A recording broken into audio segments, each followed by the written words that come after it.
چار مینار بادشاہت کی نہیں، ریاست کے 60 کروڑ مسلمانوں کی تہذیب و ثقافت کی نشانی۔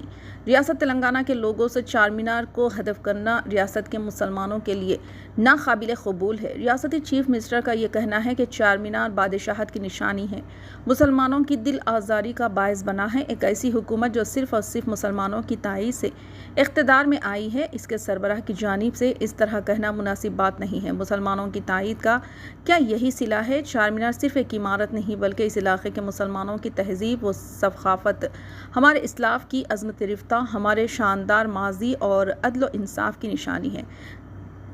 جس محمد قلی قطب شاہ نے چار مینار کو تعمیر کروایا، اس علاقے میں گنگا جمنی تہذیب کے علمدار تھے، اور وہ حکمراں کی طرح ریاست کی سرزمین پر ہی حکومت نہیں کی بلکہ ان کی عوام کے تئیں محبت اور حسن سلوک نے ایک نظیر قائم کی ہے، جس کی وجہ سے وہ اور ان کے جانشین یہاں کی عوام کے دلوں پر بھی حکمرانی کی۔ ذات پات مذہبی تفریق سے بالا تر ہو کر قطب شاہی حکمرانوں نے سبھی مذاہب کے ماننے والوں کو ترقی کا، پھلنے پھولنے کا پورا موقع فراہم کیا، سبھی زبانوں کو پروان چڑھایا۔ ایسے عظیم حکمرانوں کی نشانی چار مینار کو بادشاہت کی نشانی قرار دینا سراسر غلط ہے۔ چیف منسٹر ریونت ریڈی سے چاہیے کہ وہ اس خصوص میں نظر ثانی کریں اور ریاست کے مسلم دانشوروں و سیاسی قائدین سے مشاورت کریں اور ریاست کے لوگوں میں چار مینار کو شامل